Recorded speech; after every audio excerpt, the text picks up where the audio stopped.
USA सुन रहे ਸਾਰੇ ਸਰੋਤਿਆਂ ਨੂੰ ਪਿਆਰ ਭਰੀ ਸਤਿ ਸ਼੍ਰੀ ਅਕਾਲ। ਅਪਡੇਟ ਕੈਲੀਫੋਰਨੀਆ ਸਵਾਗਤ ਹੈ। ਹਰਜੋਤ ਸਿੰਘ ਜੀ ਸਵਾਗਤ ਹੈ। ਸਤਿ ਸ਼੍ਰੀ ਅਕਾਲ। ਸਤਿ ਸ਼੍ਰੀ ਅਕਾਲ, ਧੰਨਵਾਦ ਜੀ ਆਇਆਂ ਨੂੰ। ਪੰਜਾਬੀ ਰੇਡੀਓ ਯੂਐਸਏ ਦੇ ਜਿੰਨੇ ਵੀ ਸਰੋਤੇ ਸਾਡੇ ਸਾਰੇ ਹੀ AM ਸਟੇਸ਼ਨਸ, FM ਸਟੇਸ਼ਨਸ, ਘਰਾਂ ਦੇ ਵਿੱਚ ਰੇਡੀਓ ਸੈਟਸ ਦੇ ਰਾਹੀਂ, ਟੈਲੀਫੋਨ ਦੇ ਰਾਹੀਂ, ਫੇਸਬੁੱਕ, YouTube ਤੇ ਲਾਈਵ ਦੇਖ ਰਹੇ ਹੋ, ਸੁਣ ਰਹੇ ਹੋ, ਸਾਰਿਆਂ ਨੂੰ ਜੀ ਆਇਆਂ ਨੂੰ ਤੇ ਬਹੁਤ ਹੀ ਪਿਆਰ ਤੇ ਸਤਿਕਾਰ ਭਰੀ ਸਤਿ ਸ਼੍ਰੀ ਅਕਾਲ। ਸਰੋਤਿਓ, ਅੱਜ ਮਈ ਦੀ 12 ਤਰੀਕ ਆ ਤੇ ਦਿਨ ਸ਼ੁੱਕਰਵਾਰ ਆ। ਤੁਹਾਡੇ ਲਈ ਸ਼ਾਮ ਦਾ ਅਪਡੇਟ ਕੈਲੀਫੋਰਨੀਆ ਪ੍ਰੋਗਰਾਮ ਲੈ ਕੇ ਹਾਜ਼ਰ ਹੋਏ ਆ। ਪ੍ਰੋਗਰਾਮ ਨੂੰ ਸਪਾਂਸਰ ਕਰਦੇ ਨੇ ਖਾਲਸਾ ਇੰਸ਼ੋਰੈਂਸ ਏਜੰਸੀ, ਜਿਨ੍ਹਾਂ ਦੇ ਕੋਲੋਂ ਹਰ ਇੱਕ ਦੀ ਇੰਸ਼ੋਰੈਂਸ ਕਰਵਾ ਸਕਦੇ ਹੋ। ਇੰਸ਼ੋਰੈਂਸ ਬਾਰੇ ਪਤਾ ਕਰਨ ਲਈ call 408-272-2500। Terkiana immigration law firm, immigration ਦਾ ਹੋਵੇ ਕਿ ਦਾ ਕੰਮ, call attorney J Terkiana 4159090503। Amarjit Singh Fresno, Gurcharan Singh Nagra Sacramento, Pritpal Singh Fresno, Tara Singh Sagar Fremont, Makhan Singh ਮਾਨ ਜੈਨਸਨਵਿਲ ਵਿਸਕੌਨਸਨ।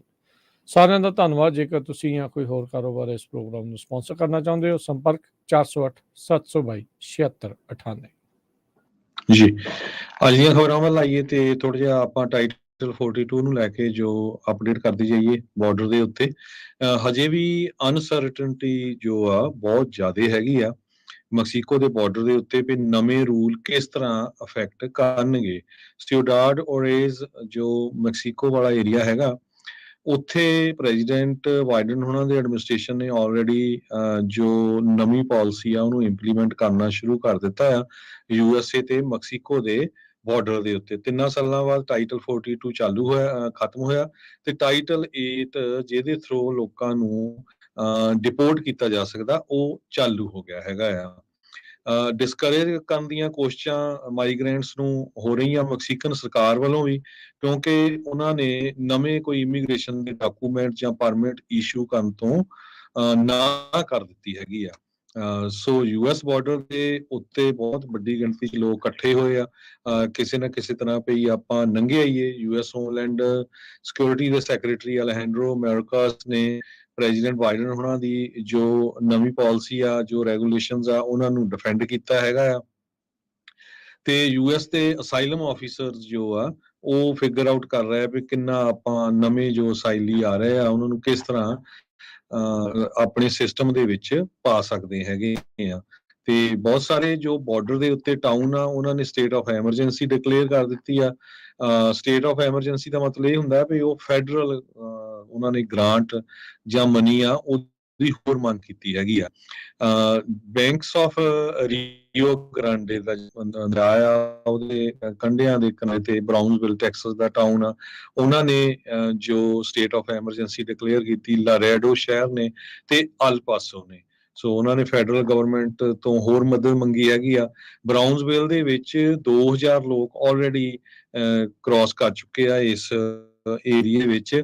ਬਾਰਡਰ ਪੈਟਰੋਲ ਦੇ ਚੀਫ ਰਾਹੁਲ ਆਰਟੇਜ਼ ਉਹਨਾਂ ਨੇ ਇਹ ਦੱਸਿਆ ਹੈਗਾ ਆ।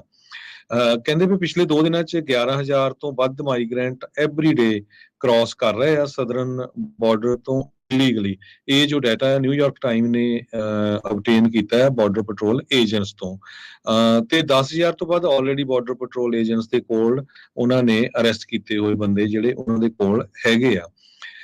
ਜੋ ਐਲ ਪਾਸ ਏਰੀਏ ਦੇ ਲੀਡਰਸ ਆ ਉਹ ਕੋਸ਼ਿਸ਼ ਕਰ ਰਹੇ ਆ ਵੀ ਕਿਸ ਤਰ੍ਹਾਂ ਦਾ ਜਿਹੜਾ ਇਮੀਗ੍ਰੇਸ਼ਨ ਦਾ ਕ੍ਰਾਈਸਿਸ ਆ ਇਹ ਬਹੁਤ ਵੱਡਾ, ਉਹਨੂੰ ਕਿਸ ਤਰ੍ਹਾਂ ਕੰਟਰੋਲ ਕੀਤਾ ਜਾਵੇ। ਲੋਕਲ ਆਫੀਸ਼ੀਅਲ ਤੇ ਫੈਡਰਲ ਗਵਰਨਮੈਂਟ ਨੇ 2500 ਦੇ ਅਨਡਾਕੂਮੈਂਟਡ ਮਾਈਗ੍ਰੈਂਟਸ ਜੋ ਇੱਕ ਚਰਚ ਦੇ ਵਿੱਚ ਆਏ ਹੋਏ ਆ ਉਹਨਾਂ ਦੀ ਹੋਰ ਹੈਲਪ ਕਰਨ ਦੀ ਵੀ ਜਿਹੜੀ ਗੱਲਬਾਤ ਕੀਤੀ ਆ। 900 ਦੇ ਕਰੀਬ ਮਾਈਗ੍ਰੈਂਟਸ ਇਸ ਏਰੀਏ ਦੇ ਵਿੱਚ ਉਹਨਾਂ ਨੇ ਕਰ ਦਿੱਤਾ ਜੋ ਪਹਿਲਾਂ ਲੰਘ ਕੇ ਆਏ ਸੀ। ਇੱਕ ਵੈਨਜ਼ੂਏਲਾ ਦਾ ਮਾਈਗ੍ਰੈਂਟ ਹੈਗਾ ਪੌਲ ਮਲੀਨਾ, 25 ਸਾਲਾਂ ਦਾ। ਉਹ ਕਹਿੰਦਾ ਵੀ ਮੈਂ 5 ਘੰਟੇ ਵੇਟ ਕਰਦਾ ਰਿਹਾ ਲਾਈਨ ਦੇ ਵਿੱਚ ਤਾਂ ਕਿ ਮੈਨੂੰ ਬਾਰਡਰ ਪੈਟਰੋਲ ਏਜੰਟ ਕੋਈ ਨਾ ਕੋਈ ਪੇਪਰ ਵਰਕ ਦੇਣ ਵੀ ਮੇਰੀ ਡੇਟ ਕਦੋਂ ਆਣੀ ਆ, ਤੇ ਤਾਂ ਮੈਂ ਉੱਥੋਂ ਨਿਕਲ ਸਕਿਆ ਹੈਗਾ ਆ। ਜੀ ਬਿਲਕੁਲ ਜੀ, ਸਥਿਤੀ ਇਸੇ ਤਰੀਕੇ ਦੇ ਨਾਲ ਓਵਰਵੈਲਮ ਜਿਹੜੇ ਹੋ ਰਹੇ ਨੇ। ਅੱਜ ਵੀ ਜਿਹੜੇ CBP ਵਾਲਿਆਂ ਨੇ ਕਿਹਾ ਆ ਵੀ 10,000 ਦੇ ਤਕਰੀਬਨ ਫਿਰ ਲੋਕਾਂ ਨੂੰ ਪ੍ਰੋਸੈਸ ਉਹਨਾਂ ਨੇ ਉੱਥੇ ਕੀਤਾ ਆ, ਡਿਟੇਨ ਜਿਹੜੇ ਉਹ ਕੀਤੇ ਆ। ਸੋ ਲਗਾਤਾਰ ਤੇ 4 ਦਿਨ ਹੋ ਗਏ ਆ ਜਦੋਂ 10,000 ਆ, ਉਸ ਤੋਂ ਵੱਧ ਲੋਕਾਂ ਨੇ ਬਾਰਡਰ ਦੇ ਉੱਤੇ ਆ ਕੇ ਅਸਾਈਲਮ ਦੀ ਜਿਹੜੀ ਮੰਗ ਕੀਤੀ ਹੈ। ਇਸੇ ਦਰਮਿਆਨ ਟਾਈਟਲ 42 ਦੇ ਖਤਮ ਹੋਣ ਤੋਂ ਬਾਅਦ ਜਿਹੜਾ ਬਾਈਡਨ ਪ੍ਰਸ਼ਾਸਨ ਨੇ ਰੂਲ ਫਾਈਨਲ ਕੀਤਾ ਸੀਗਾ ਵੀ ਜਿਹੜਾ ਵੀ ਕਿਸੇ ਤੀਜੇ ਮੁਲਕ ਤੋਂ ਆ ਰਿਹਾ, ਯਾਨੀ ਕਿ ਜਾਂ ਮੈਕਸੀਕੋ ਤੇ ਕੈਨੇਡਾ ਦਾ ਉਹ ਬਸ਼ਿੰਦਾ ਨਹੀਂ ਆ, ਨਹੀਂ ਆ ਨਾਗਰਿਕ, ਤੇ ਜੇ ਕੋਈ ਜਿੱਦਾਂ ਇੰਡੀਆ ਵਾਲੇ ਆ ਉਹ ਆ ਰਹੇ ਆ ਤੇ ਉਹਨਾਂ ਨੂੰ ਉਹਨਾਂ ਮੁਲਕਾਂ ਦੇ ਵਿੱਚ ਪਹਿਲਾਂ ਅਪਲਾਈ ਕਰਨਾ ਪਊਗਾ ਅਸਾਈਲਮ, ਤੇ ਜੇ ਉਹ ਇਦਾਂ ਨਹੀਂ ਕਰਦੇ ਤਾਂ ਉਹਨਾਂ ਦੇ ਅਸਾਈਲਮ ਨੂੰ ਨਾ ਕੀਤੀ ਜਾ ਸਕਦੀ ਆ। ਸੋ ਉਸ ਦੇ ਉਲਟ ਕਈ ਜਿਹੜੀਆਂ ਹੈਗੇ ACLU ਵਰਗੀਆਂ ਸੰਸਥਾਵਾਂ ਨੇ ਲਾਸੂਟ ਜਿਹੜੇ ਉਹ ਫਾਈਲ ਕਰ ਦਿੱਤੇ ਹੈਗੇ ਆ। ਸੋ ਇੱਧਰ ਕੈਲੀਫੋਰਨੀਆ ਦੇ ਵਿੱਚ ਜੇ ਦੱਸਦੇ ਜਾਈਏ ਤਾਂ ਸੈਨ ਡਿਏਗੋ ਦੇ ਵਿੱਚ ਕਹਿੰਦੇ ਸ਼ੈਲਟਰਸ ਆ ਉਹ ਇਸ ਟਾਈਮ ਖੋਲ੍ਹੇ ਜਾ ਰਹੇ ਆ, ਤਾਂ ਜੋ ਜਿਹੜੇ ਬਾਰਡਰ ਤੋਂ ਮਾਈਗ੍ਰੈਂਟਸ ਆ ਰਹੇ ਆ ਟਾਈਟਲ 42 ਦੇ ਖਤਮ ਹੋਣ ਤੋਂ ਬਾਅਦ 'ਚ ਵੀ ਉਹਨਾਂ ਨੂੰ ਉੱਥੇ ਰੱਖਿਆ ਜਾ ਸਕੇ। ਇਹ ਟਾਈਟਲ 42 ਖਤਮ ਹੋਣ ਤੋਂ ਪਹਿਲਾਂ ਹੀ ਕਹਿੰਦੇ ਵੀ ਜਿਹੜੇ ਡਿਟੇਨੀਜ਼ ਦਾ ਆંકੜਾ 3 ਗੁਣਾ ਵੱਧ ਚੁੱਕਾ ਹੈ ਕੈਪੈਸਿਟੀ ਦੇ ਨਾਲੋਂ। ਸੋ ਹੁਣ ਨਵੇਂ ਸ਼ੈਲਟਰਸ ਉਹਨਾਂ ਦੀ ਭਾਲ ਉਹ ਬਣਾਏ ਜਿਹੜੇ ਆ ਉਹ ਜਾ ਰਹੇ ਨੇ। ਸੋ ਅੱਜ ਕਹਿੰਦੇ ਇਹਨਾਂ ਨੇ ਤਕਰੀਬਨ 350 ਬੰਦਾ ਉੱਥੇ ਆਇਆ, ਜਿਹੜਾ ਸੈਂਡੀਗੋ ਸ਼ੈਲਟਰ 'ਚ ਕੱਲ 400 ਸੀਗੇ, ਉਸ ਤੋਂ ਪਹਿਲਾਂ ਜਿਹੜੇ ਉਹ 2 ਗਏ। ਸੋ ਰੋਜ਼ਾਨਾ ਕਹਿੰਦੇ ਆ ਵੀ ਨੰਬਰ ਫਲੈਕਚੁਏਟ ਕਰ ਰਹੇ ਆ, ਉਹਨਾਂ ਨੂੰ ਉੱਥੋਂ ਆ ਕੇ ਪ੍ਰੋਸੈਸਿੰਗ ਤੋਂ ਬਾਅਦ 'ਚ ਆਈਦਰ GPS ਦੇ ਨਾਲ ਅੱਗੇ ਕਿਤੇ ਘੱਲ ਦਿੱਤਾ ਜਾਂਦਾ ਆ, ਜਿਹਦਾ ਵੀ ਅਸਾਈਲਮ ਦੀ ਪਹਿਲੀ ਜਿਹੜੀ ਇੰਟਰਵਿਊ ਹੁੰਦੀ ਆ ਉਸ ਤੋਂ ਬਾਅਦ ਦੇ ਵਿੱਚ। ਸੋ ਇਹ ਹੁਣ ਦੇਖਣਾ ਹੋਊਗਾ ਵੀ ਕਿੱਦਾਂ ਹੋਊਗਾ।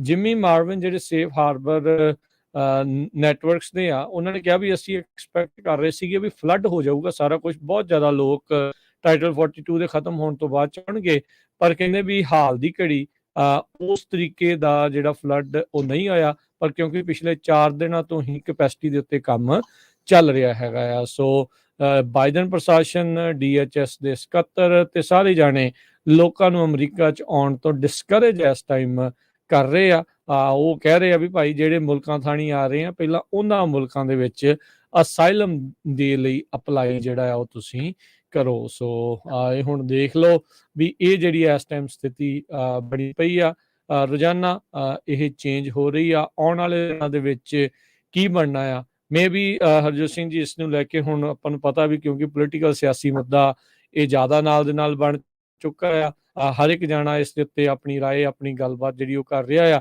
ਪਰ ਹੁਣ ਪਿਛਲੇ ਕਈ ਦਿਨਾਂ ਤੋਂ ਸਥਿਤੀ ਜਿਹੜੀ ਆ ਉਦਾਂ ਦੀ ਇਉਂ ਹੀ ਜਿਹੜੀ ਉਹ ਬਣੀ ਆ। ਇਨਫੈਕਟ ਲੱਗ ਇਦਾਂ ਹੀ ਰਿਹਾ ਆ ਵੀ ਪਾਬੰਦੀਆਂ ਜਿਹੜੀਆਂ ਆ ਉਹ ਸਖਤ ਜਿਹੜੀਆਂ ਉਹ ਹੋ ਰਹੀਆਂ ਨੇ। ਜੀ ਬਿਲਕੁਲ, 2024 ਚ ਜੋ ਇਲੈਕਸ਼ਨ ਹੋਣੀ ਹੈ ਪ੍ਰੈਜ਼ੀਡੈਂਸ਼ੀਅਲ, ਉਹਦੇ ਚ ਇਹ ਲੱਗਦਾ ਵੀ ਮੇਨ ਮੁੱਦਾ ਇੱਕ ਵਾਰੀ ਫੇਰ ਬਣ ਜਾ ਰਿਹਾ ਹੈਗਾ। 1.5 ਲੱਖ ਦੇ ਕਰੀਬ ਕਹਿੰਦੇ ਮਾਈਗ੍ਰੈਂਟਸ ਕ੍ਰਾਸ ਕਰ ਸਕਦੇ ਹੈਗੇ ਆ। ਇਹ ਜੋ ਆਫੀਸ਼ੀਅਲਸ ਆ ਡਿਪਾਰਟਮੈਂਟ ਆਫ ਹੋਮਲੈਂਡ ਸਿਕਿਉਰਿਟੀ ਦੇ ਅਸਿਸਟੈਂਟ ਸੈਕਟਰੀ ਬਲਾਸ ਨੂਨੇਜ਼ ਨੇਟੋ, ਇਹ ਉਹਨਾਂ ਨੇ ਦੱਸਿਆ ਹੈਗਾ। ਕੁਝ ਕੁ ਜੇ ਪੁਆਇੰਟ ਆਪਾਂ ਤੁਹਾਡੇ ਨਾਲ ਸਾਂਝੇ ਕਰਦੇ ਜਾਈਏ, ਫੈਕਟ ਚੈਕਸ ਕੀ ਆ ਵੀ USA ਦਾ ਬਾਰਡਰ ਓਪਨ ਆ ਟਾਈਟਲ 40 ਤੋਂ ਬਾਅਦ? ਨਹੀਂ, USA ਦਾ ਬਾਰਡਰ ਓਪਨ ਨਹੀਂ ਹੈਗਾ। ਇਹ ਸਾਰਿਆਂ ਨੂੰ ਕਲੀਅਰਲੀ ਇਹ ਦੇਖ ਲੈਣਾ ਚਾਹੀਦਾ ਹੈ। ਇਹ ਬਾਰ-ਬਾਰ ਬਾਈਡਨ ਐਡਮਿਨਿਸਟ੍ਰੇਸ਼ਨ ਤੇ ਹੋਮਲੈਂਡ ਸਿਕਿਉਰਿਟੀ ਵਾਲਿਆਂ ਨੇ ਕਿਹਾ ਵੀ ਸਾਡਾ ਬਾਰਡਰ ਕੋਈ ਓਪਨ ਨਹੀਂ ਹੈਗਾ। ਤੇ ਬਾਈਡਨ ਉਹਨਾਂ ਦੀ ਜਿਹੜੀ ਨਵੀਂ ਟ੍ਰਾਂਜ਼ਿਟ ਬੈਨ ਆ ਅਸਾਈਲਮ ਸੀਕਰਸ ਦੇ ਉੱਤੇ, ਜੋ ਪ੍ਰੈਜ਼ੀਡੈਂਟ ਟਰੰਪ ਦੇ ਟਾਈਮ ਤੇ ਸੀ, ਇਹ ਬਿਲਕੁਲ ਐਗਜ਼ੈਕਟਲੀ ਕਹਿੰਦੇ ਸੇਮ ਆ। ਉਸ ਟਾਈਮ ਦੇ ਉੱਤੇ ਜਦੋਂ ਸੈਕਸ਼ਨ ਟਾਈਟਲ 8 ਸੀ, ਸੌਰੀ ਟਾਈਟਲ 42 ਤੋਂ ਪਹਿਲਾਂ ਜਦੋਂ ਲਾਇਆ ਗਿਆ ਸੀ, ਉਹਦੇ ਮੁਤਾਬਕ ਵੀ ਜੇ ਕੋਈ ਬੰਦਾ ਡਿਸਕੁਆਲੀਫਾਈ ਹੁੰਦਾ ਮਾਈਗ੍ਰੈਂਟ ਪੋਲੀਟੀਕਲ ਅਸਾਈਲਮ ਲੈਣ ਤੋਂ ਤੀਜੀ ਕੰਟਰੀ ਦੇ ਵਿੱਚ, ਫੇਰ ਉਹ ਅਪਲਾਈ ਕਰ ਸਕਦਾ ਆ USA ਦੇ ਵਿੱਚ। ਸੋ ਇਹਦਾ ਮਤਲਬ ਇਹ ਆ ਵੀ ਜੇ ਮੈਕਸੀਕੋ ਵਾਲੇ ਡਿਸਕੁਆਲੀਫਾਈ ਕਰੂਗੇ ਫੇਰ ਤੁਸੀਂ ਦੇਖ ਸਕਦੇ ਆ। ਅੱਜ ਤੱਕ ਇਹ ਹੈਗਾ ਆ, ਕੱਲ ਨੂੰ ਕੀ ਚੇਂਜ ਹੁੰਦਾ ਹੈ ਉਹ ਤੁਹਾਡੇ ਨਾਲ ਅਸੀਂ ਅਪਡੇਟ ਕਰਦੇ ਰਹਾਂਗੇ।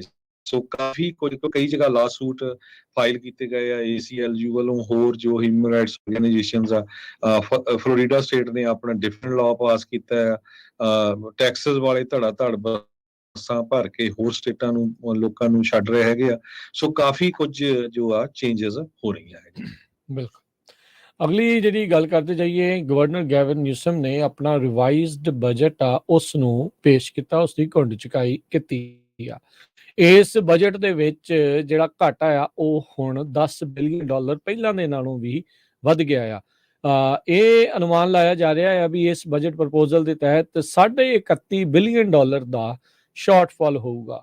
ਆਪਾਂ ਸਾਲ ਪਹਿਲਾਂ ਚੱਲ ਜਾਈਏ ਜਾਂ ਕੁਝ ਮਹੀਨੇ ਪਿੱਛੇ ਚੱਲ ਜਾਈਏ ਤਾਂ ਤੇ ਅਸੀਂ ਕਿਤੇ $90 ਬਿਲੀਅਨ ਦਾ ਆਪਾਂ ਸਰਪਲਸ ਦੇ ਵਿੱਚ ਜਿਹੜੇ ਉਹ ਸੀਗੇ ਕੈਲੀਫੋਰਨੀਆ ਦਾ ਬਜਟ, ਪਰ ਇਹ ਬਜਟ ਹੁਣ 31.5 ਬਿਲੀਅਨ ਦੇ ਸ਼ਾਰਟਫਾਲ ਦੇ ਵਿੱਚ ਆ ਚੁੱਕਾ ਆ। ਗਵਰਨਰ ਨਿਊਸਮ ਨੇ ਅੱਜ ਇਸ ਦੇ ਬਾਰੇ ਜਿਹੜੀ ਉਹ ਜਾਣਕਾਰੀ ਦਿੱਤੀ ਆ। ਸੋ $32 ਬਿਲੀਅਨ ਨੂੰ ਜਿਹੜਾ ਡੈਫਿਸਿਟ ਆ ਉਹ ਵੱਧ ਜਾਊਗਾ। ਜਨਵਰੀ ਵਿੱਚ ਇਹ ਤਕਰੀਬਨ 21 ਜਾਂ $22 ਬਿਲੀਅਨ ਦੱਸਿਆ ਜਾ ਰਿਹਾ ਸੀ। ਕੁੱਲ ਪ੍ਰਪੋਜ਼ਲ $306 ਬਿਲੀਅਨ ਦਾ ਬਜਟ ਹੋਵੇਗਾ।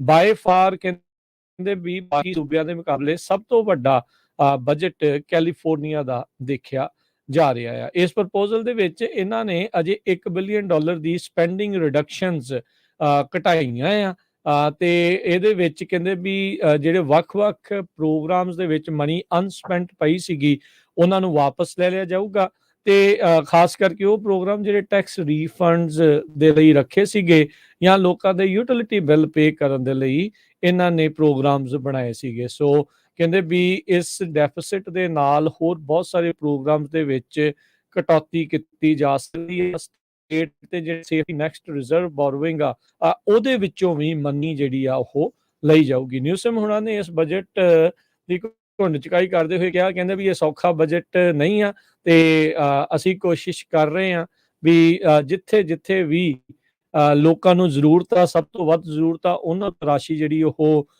ਮਿਲੇ, ਪਰ ਨਾਲ ਦੇ ਨਾਲ ਜਿੱਥੇ ਕਟੌਤੀ ਕਰਨੀ ਚਾਹੀਦੀ ਸੀ ਉੱਥੇ ਕਟੌਤੀ ਕਰਨ ਦੀ ਕੋਸ਼ਿਸ਼ ਕਰ ਰਹੇ ਹਾਂ। ਪਰ ਇਹ ਇੱਕ ਬਹੁਤ ਵੱਡਾ ਟਾਕਿੰਗ ਪੁਆਇੰਟ, ਗੱਲਾਂ ਲੋਕਾਂ ਦੇ ਵਿੱਚ ਚਰਚਾ ਦਾ ਵਿਸ਼ਾ ਬਣਿਆ ਵੀ ਅਸੀਂ $90 ਬਿਲੀਅਨ ਦੇ ਸਰਪਲਸ ਵਾਲਾ ਬਜਟ ਕੁਝ ਹੀ ਮਹੀਨਿਆਂ ਦੇ ਵਿੱਚ $32 ਬਿਲੀਅਨ ਦੇ ਘਾਟੇ ਵਾਲਾ ਏਡੀ ਜਲਦੀ ਕਿੱਦਾਂ ਹੋ ਗਿਆ। ਜੇ ਸਾਰਾ ਬਜਟ ਪਾਸ ਹੋ ਜਾਂਦਾ ਹੈ $32 ਬਿਲੀਅਨ ਘਾਟੇ ਵਾਲਾ, ਤੇ ਉਹਦੇ ਨਾਲ ਕਹਿੰਦੇ ਵੀ ਸਿਟੀ ਆਫ ਫ੍ਰਿਜ਼ਨੋ ਦਾ ਜੋ ਡਾਊਨਟਾਊਨ ਆ ਉਹਨੂੰ ਰੀਵਾਈਟਲਾਈਜ਼ ਕਰਨ ਦੇ ਲਈ $250 ਮਿਲੀਅਨ ਗਵਰਨਰ ਗੈਬਨ ਨਿਊਸਮ ਹੋਣਾ ਨੇ ਕਮਿਟ ਕੀਤਾ ਹੈ।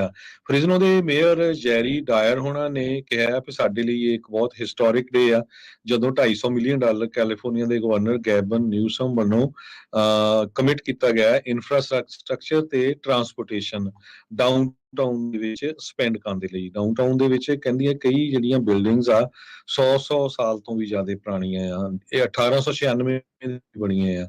ਸੋ ਉਹ ਸਾਰਾ ਜੇ ਡਾਊਨਟਾਊਨ ਵਾਲਾ ਏਰੀਆ ਰੀਵਾਈਟਲਾਈਜ਼ ਹੁੰਦਾ ਆ, ਉਹਦੇ ਨਾਲ ਫ੍ਰਿਜ਼ਨੋ ਦੀ ਜਿਹੜੀ ਸਾਰੀ ਸ਼ਕਲ ਆ ਸਿਟੀ ਆਫ ਫ੍ਰਿਜ਼ਨੋ ਦੀ ਉਹ ਬਹੁਤ ਜ਼ਿਆਦਾ ਚੇਂਜ ਹੋਊਗੀ, ਬਹੁਤ ਸਾਰੇ ਬਿਜ਼ਨੈਸਸ ਨਵੇਂ ਆਉਗੇ। ਸੋ $250 ਮਿਲੀਅਨ ਸਿਟੀ ਆਫ ਫ੍ਰਿਜ਼ਨੋ ਨੂੰ ਕਿਹਾ ਵੀ ਆਪਾਂ ਦੇਣ ਜਾ ਰਹੇ ਆ ਤੇ ਜੇ ਇਹ ਪੈਸੇ ਦਿੱਤੇ ਜਾਂਦੇ ਆ ਉਹਦੇ ਨਾਲ 2 ਪਾਰਕਿੰਗ ਸਟਰਕਚਰ $70 ਮਿਲੀਅਨ ਦੇ ਕਰੀਬ ਉਹਦੇ ਤੇ ਖਰਚ ਕੀਤੇ ਜਾਊਗੇ। ਨਵਾਂ ਇੰਟਰਮੋਡਲ ਸੈਂਟਰ $20 ਮਿਲੀਅਨ ਉਹਦੇ ਤੇ, ਵਾਟਰ ਡਿਸਟ੍ਰੀਬਿਊਸ਼ਨ $10 ਮਿਲੀਅਨ ਉਹਦੇ ਤੇ, ਵੇਸਟ ਵਾਟਰ ਦੇ ਉੱਤੇ $10 ਮਿਲੀਅਨ, ਸਟਾਰਮ ਵਾਟਰ ਇਨਫਰਾਸਟ੍ਰਕਚਰ ਤੇ $25 million, side walks street landscaping ਤੇ $20 ਮਿਲੀਅਨ ਤੇ ਗ੍ਰੀਨ ਸਪੇਸ ਦੇ ਉੱਤੇ $15 ਮਿਲੀਅਨ ਖਰਚਿਆ ਜਾਊਗਾ। ਜੀ ਜੋ ਜਨਵਰੀ ਦੇ ਵੀ ਤੇ ਇਹ ਜਿਹੜਾ ਮਈ ਦੇ ਵਿੱਚ ਇਹਨਾਂ ਨੇ ਪ੍ਰਪੋਜ਼ ਕੀਤਾ ਹੈ $250 ਮਿਲੀਅਨ ਮਿਲ ਸਕਦਾ ਆ ਬਸ਼ਰਤੇ ਲੈਜਿਸਲੇਸ਼ਨ ਜਿਹੜੀ ਇਸ ਨੂੰ ਪਾਸ ਕਰ ਦੇਵੇ ਲੈਜਿਸਲੇਚਰ। ਅਗਲੀ ਗੱਲ ਕਰਦੇ ਜਾਈਏ, ਲੌਰੀ ਵੈਲੋ ਡੇਬਲ ਇਸ ਨੂੰ ਆਪਣੇ ਹੀ ਇਹਦੇ 2 ਨਿਆਣਿਆਂ ਦੇ ਕਤਲ ਦੇ ਮਾਮਲੇ ਦੇ ਵਿੱਚ ਦੋਸ਼ੀ ਕਰਾਰ ਦਿੱਤਾ ਆ ਜਿਊਰੀ ਦੇ ਜਿਹੜਾ ਉਹ ਦੁਆਰਾ। ਹੁਣ ਕਹਿੰਦੇ ਵੀ ਇਸ ਦੀ ਸਜ਼ਾ life in prison without parole ਹੋ ਸਕਦੀ ਆ। ਲੌਰੀ ਵੈਲੋ ਡੇਬਲ ਤੇ ਉਸਦਾ ਘਰ ਵਾਲਾ ਜਿਹੜਾ ਚੈਡ ਡੇਬਲ ਸੀਗਾ, ਇਹਨਾਂ ਦੋਨਾਂ ਦੇ ਉੱਤੇ 2 counts of first degree murder ਦੇ ਲਗਾਏ ਗਏ ਸੀ। 2019 ਦੇ ਵਿੱਚ ਇਹਨਾਂ ਦੇ ਹੀ ਬੱਚੇ ਜੋਸ਼ੂਆ ਜੇ ਵੈਲੋ 7 ਸਾਲ ਤੇ ਟਾਇਲੀ ਰਾਇਨ 16 ਸਾਲਾਂ ਦਾ ਜਿਹੜੀ ਇਹਨਾਂ ਦੀ ਹੀ ਆਈਡਾਹੋ ਦੀ ਪ੍ਰਾਪਰਟੀ ਤੋਂ ਬਾਅਦ 'ਚ ਇਹਨਾਂ ਦੀਆਂ ਲਾਸ਼ਾਂ ਲੱਭੀਆਂ ਸੀਗੀਆਂ। ਜੂਰੀ ਨੇ ਕਹਿੰਦੇ ਵੀ 4 ਘੰਟੇ ਤੱਕ ਡੈਲੀਬਰੇਸ਼ਨ ਕੀਤੀ, ਆਪਸੀ ਗੱਲਬਾਤ ਕੀਤੀ ਵੀਰਵਾਰ ਨੂੰ, ਤੇ 2 ਘੰਟੇ ਜਿਹੜੇ ਆ ਉਹ ਅੱਜ ਇਹਨਾਂ ਨੇ ਲਗਾਏ। ਉਸ ਤੋਂ ਬਾਅਦ ਇਹ ਵਰਕ ਦੇ ਉੱਤੇ ਪਹੁੰਚੇ। ਬੋਇਸੀ ਆਈਡਾਹੋ ਵਿੱਚ ਜਿਹੜਾ ਕੋਰਟ ਰੂਮ ਕਹਿੰਦੇ ਪੂਰਾ ਭਰਿਆ ਪਿਆ ਸੀ। ਇਸ ਦੀ ਜਿਹੜੇ ਕਾਰਵਾਈ ਆ ਉਹ ਲਾਈਵ ਸਟ੍ਰੀਮ ਵੀ ਕੀਤੀ ਜਾ ਰਹੀ ਸੀ। ਜੱਜ ਸਟੀਵਨ ਬੋਇਸ ਨੇ ਕਿਹਾ ਵੀ ਭਾਈ ਜਦੋਂ ਹੁਣ ਅਸੀਂ ਇਹਦਾ ਵਰਡਿਕਟ ਸੁਣਾਉਣਾ ਆ, ਕੋਈ ਬਹੁਤਾ ਰੌਲਾ ਰੱਪਾ ਜਿਹੜਾ ਉਹ ਨਾ ਪਾਵੇ। ਪ੍ਰੋਸੀਕਿਊਟਰਸ ਨੇ ਖੁਸ਼ੀ ਜਿਹੜੀ ਉਹ ਜਤਾਈ ਆ ਵੀ ਜਿਊਰੀ ਨੇ ਇਸ ਨੂੰ ਦੋਸ਼ੀ ਜਿਹੜਾ ਆ ਉਹ ਪਾਇਆ ਹੈਗਾ। 2019 ਦੇ ਵਿੱਚ ਸੀਗਾ। ਸੈਨ ਬਰਨਾਰਡੀਨੋ ਦੀ ਜਿਹੜੀ ਇਹ ਜੰਮੀ ਆ ਲੌਰੀ ਜਿਹੜੀ ਵੈਲੋ ਡੇਬਲ ਜਿਸ ਨੇ ਉਹ ਆਪਣੇ ਘਰ ਵਾਲੇ ਦੀ ਮਦਦ ਦੇ ਨਾਲ ਆਪਣੇ 2 ਨਿਆਣਿਆਂ ਨੂੰ ਮਾਰ ਦਿੱਤਾ ਸੀ। ਮਿਲਪੀਟਸ ਬੇਰੀਏ ਦੇ ਵਿੱਚ ਇੱਕ ਪਾਰਕ ਨੂੰ ਫਿਲਪੀਨੋ ਅਮਰੀਕਨ ਫਾਰਮ ਵਰਕਰ ਦੇ ਨਾਮ ਦੇ ਅੰਡਰ ਜੋ ਉਸ ਪਾਰਕ ਦਾ ਨਾਮ ਰੱਖਿਆ ਗਿਆ ਆ ਡਿਨੋ ਗ੍ਰੇਪ ਸਟ੍ਰਾਈਕ। ਸਰੋਤਿਆਂ ਨੂੰ ਯਾਦ ਹੋਊਗਾ ਇਹ ਡਿਲੀਨੋ ਪਾਰਕ ਜੋ ਕ੍ਰੀਏਟ ਕੀਤਾ ਗਿਆ ਮਿਲਪੀਟਸ ਦੇ ਵਿੱਚ। ਇਸ ਡਿਲੀਨੋ ਮਨੰਗਸ ਜੋ ਇੱਕ ਬੀਬੀ ਸੀ ਜਿਸ ਨੇ ਇੱਕ ਜੋ ਫਾਰਮ ਪ੍ਰੋਟੈਸਟ ਸੀ ਉਸ ਨੂੰ ਲੀਡ ਕੀਤਾ ਸੀ। ਕਾਫੀ ਜ਼ਿਆਦਾ ਜਿਹੜੀ ਮਿਹਨਤ ਉਹਦੇ ਤੇ ਕੀਤੀ ਸੀਗੀ, ਸੋ ਉਸ ਨੂੰ ਜਿਹੜਾ ਰਿਕੋਗਨਾਈਜ਼ ਕੀਤਾ ਗਿਆ ਹੈਗਾ ਆ। ਸੀਜ਼ਰ ਸ਼ਾਹ ਵੀ ਦੇ ਨਾਮ ਦੇ ਉੱਤੇ ਪਹਿਲਾਂ ਵੀ ਰੋਡਸ ਮਿਲਪੀਟਸ ਦੇ ਵਿੱਚ ਹੈਗੀਆਂ ਆ ਕਿ ਉਹ ਜਿਹੜੇ ਯੂਨਾਈਟਿਡ ਫਾਰਮ ਵਰਕਰਸ ਇੱਕ ਐਸੋਸੀਏਸ਼ਨ ਕ੍ਰੀਏਟ ਸੀ।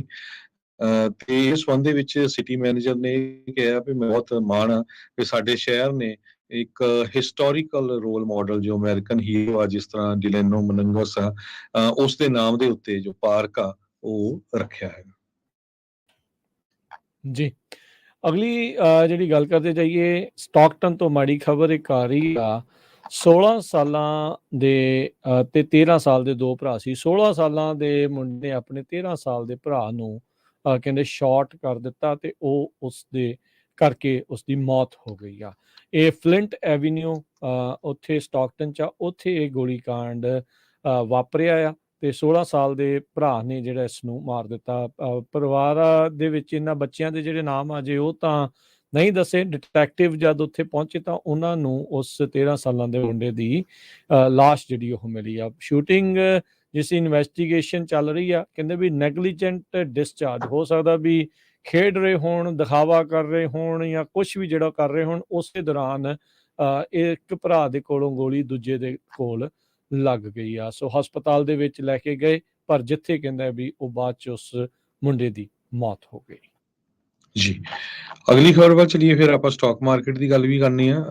ਕਹਿੰਦੇ ਪਈ ਜੋ ਕੰਪਨੀਆਂ ਆ ਜਦੋਂ ਤੋਂ ਹੀ ਕਰੋਨਾ ਵਾਇਰਸ ਦੇ ਦੌਰਾਨ ਉਹਨਾਂ ਨੇ ਆਪਣੇ EMPLOYEEਆਂ ਨੂੰ ਕਿਹਾ ਸੀ ਘਰਾਂ 'ਚ ਕੰਮ ਕਰ ਲਓ, ਹੁਣ ਬਹੁਤ ਸਾਰੇ ਵਾਪਸ ਵੀ ਆ ਰਹੇ ਆ, ਕਈ ਨਹੀਂ ਵੀ ਆ ਰਹੇ। ਜਿਹੜੇ ਨਹੀਂ ਆ ਰਹੇ ਕੰਪਨੀਆਂ ਦੀਆਂ ਬਿਲਡਿੰਗਸ ਕਾਫੀ ਖਾਲੀ ਪਈਆਂ ਹੈਗੀਆਂ, ਖਾਸ ਕਰਕੇ ਬੇ ਏਰੀਆ ਸੈਨ ਫਰਾਂਸਿਸਕੋ ਦਾ ਤਾਂ ਬਹੁਤ ਬੁਰਾ ਹਾਲ ਆ। ਸੋ ਇਹ ਸਾਰੇ ਕਾਸੇ ਕਰਕੇ ਇਹਦਾ ਜਿਹੜਾ ਸਭ ਤੋਂ ਜ਼ਿਆਦਾ ਅਸਰ ਪਿਆ ਉਹ ਸਮਾਲ ਬਿਜ਼ਨਸ ਦੇ ਉੱਤੇ ਪਿਆ ਹੈਗਾ। ਸਮਾਲ ਬਿਜ਼ਨਸਸ ਨੂੰ ਇੱਕ ਤਰ੍ਹਾਂ ਨਾਲ ਮਾਰ ਹੀ ਦਿੱਤਾ ਗਿਆ, ਕਹਿੰਦੇ ਵੀ ਉਹਨਾਂ ਦੀ ਤਾਂ ਕਿਲਿੰਗ ਹੋ ਗਈ ਹੈਗੀ ਆ। Shoe store, beauty shops, restaurants, ਛੋਟੇ ਛੋਟੇ ਜੋ ਬਿਜ਼ਨਸਸ ਇਹਨਾਂ ਵੱਡੀਆਂ ਬਿਲਡਿੰਗਸ ਦੇ ਲਾਗੇ ਸੀਗੇ ਉਹ ਸਾਰੇ ਮਰ ਗਏ ਕਿਉਂਕਿ ਜੋ ਲੋਕ ਉੱਥੇ ਕੰਮ ਕਰਦੇ ਸੀ ਉਹ ਉੱਥੇ ਜਾਂਦੇ ਸੀ। ਉਸ ਤੋਂ ਬਾਅਦ ਕੀ ਹੋਇਆ ਵੀ ਜੋ ਵੱਡੇ ਵੱਡੇ ਸਟੋਰ ਆ ਜਿਸ ਤਰ੍ਹਾਂ ਹੋਲ ਫੂਡ, ਸੀਅਰਸ, ਵਾਲਮਾਰਟ ਤੇ ਇਸ ਤਰ੍ਹਾਂ ਦੇ ਜੋ ਬੜੇ ਸਟੋਰ ਸੀ ਉਹ ਵੀ ਬੰਦ ਹੋਏ ਆ। ਉਹਨਾਂ ਦੇ ਲਾਗੇ ਵੀ ਜੋ ਛੋਟੇ ਛੋਟੇ ਬਿਜ਼ਨਸ ਸੀਗੇ ਉਹ ਵੀ ਬੰਦ ਹੋ ਗਏ ਹੈਗੇ ਆ। ਕਹਿੰਦੇ ਵੀ 20% ਆਫਿਸ ਸਪੇਸ ਪੂਰੇ USA ਦੇ ਵਿੱਚ ਇਸ ਟਾਈਮ ਖਾਲੀ ਹੈਗੀ ਆ। ਇਹ 2008 ਦਾ ਜੋ ਫਾਈਨੈਂਸ਼ੀਅਲ ਕ੍ਰਾਈਸਿਸ ਆਇਆ ਸੀ ਉਹ ਤੋਂ ਬਾਅਦ ਇੰਨਾ ਜ਼ਿਆਦਾ ਹੋਇਆ ਆ। ਡਾਊਨਟਾਊਨ ਲਾਸ ਐਂਜਲਸ ਤਾਂ ਸੈਨ ਫਰਾਂਸਿਸਕੋ ਦੀ ਕੰਡੀਸ਼ਨ ਹੋਰ ਵੀ ਬੈਡ ਆ, ਜਿੱਥੇ downtown Los Angeles 28% office space ਖਾਲੀ ਆ ਤੇ ਲਾਸ ਐਂਜਲਸ ਦੇ ਵਿੱਚ 29% ਆਫਿਸ ਸਪੇਸ ਖਾਲੀ ਹੈਗੇ ਆ।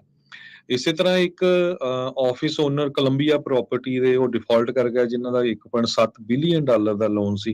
ਬਹੁਤ ਸਾਰੀਆਂ ਕਮਰਸ਼ੀਅਲ ਬਿਲਡਿੰਗਸ ਆ ਉਹ ਫੋਰਕਲੋਜ਼ ਹੋ ਰਹੀਆਂ ਹੈਗੀਆਂ। ਕਹਿੰਦੇ $1.2 ਟ੍ਰਿਲੀਅਨ ਦੀ ਡੈਪਟ ਬੈਂਕਾਂ ਦੀ ਜੋ ਕਰਜ਼ਾ ਆ ਉਹ ਕਮਰਸ਼ੀਅਲ ਪ੍ਰਾਪਰਟੀਜ਼ ਦੇ ਵਿੱਚ ਆ ਤੇ ਕਮਰਸ਼ੀਅਲ ਖਾਸ ਕਰਕੇ ਆਫਿਸ ਬਿਲਡਿੰਗਸ ਦੀ ਸਿਚੁਏਸ਼ਨ ਆ ਉਹ ਕਾਫੀ ਹੈਗੀ ਆ, ਬੁਰੀ ਹੈ ਇਸ ਟਾਈਮ ਦੇ ਉੱਤੇ। ਜੀ, ਅਗਲੀ ਜਾਂਦੇ ਜਾਂਦੇ ਜੇ ਇਕਨੋਮੀ ਦੇ ਨਾਲ ਹੀ ਗੱਲ ਕਰਦੇ ਜਾਈਏ ਤੇ ਕਹਿੰਦੇ US ਆਪਣਾ ਡੀਫਾਲਟ ਆ ਉਸ ਨੂੰ ਅਵੋਇਡ ਕਰ ਸਕਦਾ ਆ ਜੁਲਾਈ ਦੇ ਵਿੱਚ ਜੇ ਟ੍ਰੈਜਰੀ ਜਿਹੜਾ ਜੂਨ ਦਾ ਕੈਸ਼ ਕਰੰਚ ਆ ਉਸ ਨੂੰ ਸਮਹਾਉ ਉਸ ਦੇ ਵਿੱਚੋਂ ਨਿਕਲ ਸਕੇ। ਕਾਂਗਰੈਸ਼ਨਲ ਬਜਟ ਆਫਿਸ ਨੇ ਇਹ ਆਖਿਆ ਆ।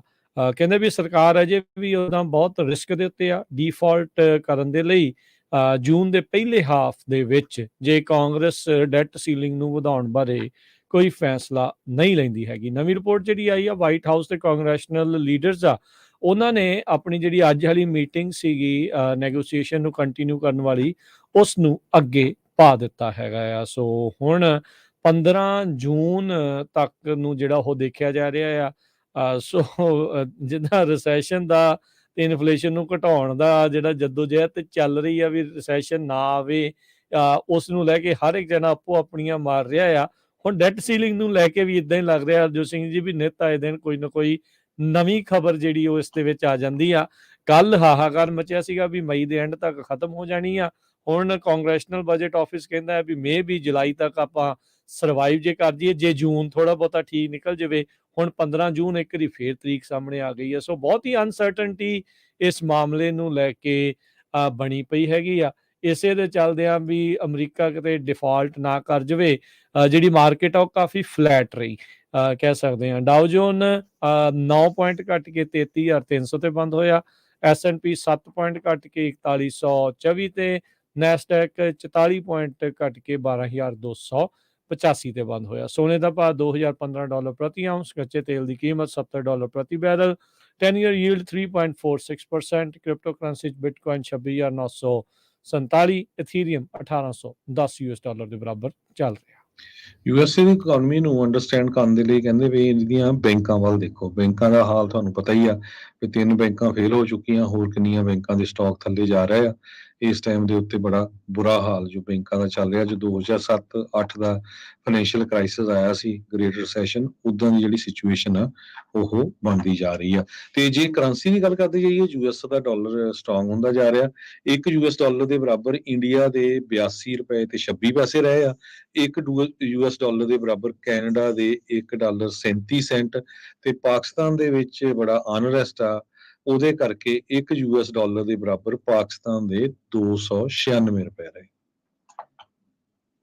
ਇੱਥੇ ਪ੍ਰੋਗਰਾਮ ਦੀ ਸਮਾਪਤੀ ਆ। ਸਾਡੇ ਵੱਲੋਂ ਸਭ ਨੂੰ ਪਿਆਰ ਭਰੀ ਸਤਿ ਸ਼੍ਰੀ ਅਕਾਲ। ਸਤਿ ਸ਼੍ਰੀ ਅਕਾਲ।